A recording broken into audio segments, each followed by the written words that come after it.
যেই দিন ঈদে মিলাদুন্নবী হবে সেই দিন ট্রাকে করে আল্লাহ রাসূলের প্রতি ভালোবাসা দেখানোর জন্য বের হয়েছে আর বলছে ইয়া নবী সালাম আলাইকা, বলে না? অথচ এই বাক্যের মধ্যে যে আল্লাহ রাসূলের অপমান হয় সেটা কিন্তু আমাদের এই ভাই জানে না। আমি তাদেরকে বলতে চাই, হে ভাই, তোমরা যারা ইয়া নবী সালাম আলাইকা পড়ো, তারা একবার আল্লাহ তার রাসূলকে কিভাবে ডেকেছে একবার তো দেখো। সারা কোরআন একবার তো খুলে দেখো। এই সমগ্র কোরআনের প্রথম থেকে নিয়ে শেষ পর্যন্ত আল্লাহ অন্য নবীদেরকে যতবার ডেকেছেন সব নবীকে নাম ধরে ডেকেছেন। ইয়া জাকারিয়া, জাকারিয়ার নাম ধরে ডেকেছেন। ইয়া ইব্রাহিম, ইব্রাহিম আলাইহিস সালাতু ওয়াস সালামের নাম ধরে ডেকেছেন। কিন্তু যখন আমাদের নবী মুহাম্মদ সাল্লাল্লাহু আলাইহি ওয়াসাল্লামকে ডেকেছেন তখন বলছেন ইয়া আইয়ুহান নবী কুল্লি আজওয়াজিক। আইয়ুহান নবী, আপনারা তাশাহুদে পড়েন না আইয়ুহান নবী? না তাশাহুদে ইয়া নবী আছে? তাশাহুদে কি আছে? আইয়ুহান নবী আছে।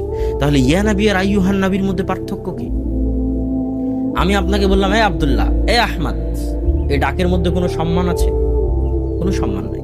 আপনি প্রধানমন্ত্রীকে ডাকতেছেন মাননীয় প্রধানমন্ত্রী, মহামান্য বিচারপতি, সম্মানিত জনাব অমুক অমুক, ডাকেন না? তো আল্লাহ সুবহানাহু ওয়া তাআলা যখন তার নবীকে ডাকতেছে তখন বলতেছে ইয়া আইয়ুহান নবী, হে মাননীয় নবী, হে সম্মানিত নবী, হে মহামান্য নবী, হে সম্মানিত নবী মুহাম্মদ সাল্লাল্লাহু আলাইহি ওয়াসাল্লাম। নামটাও আল্লাহ নেননি, জাস্ট হে সম্মানিত, হে মহামান্য নবী বলে ডেকেছেন। আর সেই জায়গায় তারা বলছে ইয়া নবী মানে এই মোহাম্মদ, ইয়া নবী মানে এই মোহাম্মদ, নাউযুবিল্লাহ। আর তারা বলতেছে তারা নাকি আল্লাহ রাসূলের আশিক। হে ভাই, আপনি একবার চিন্তা করুন যে আপনি আল্লাহ রাসূলের আশিকের নামে আল্লাহ রাসূলকে অপমান করতেছেন। সম্মানিত উপস্থিতি, তাহলে ঈদে মিলাদুন্নবী একটা অনুষ্ঠান।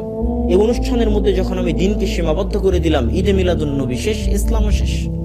টঙ্গীর ইজতেমায় হাজার হাজার মানুষ একসাথে হাত তুলে দোয়া করতেছে, টঙ্গীর ইজতেমাও শেষ, মুসল্লিও শেষ।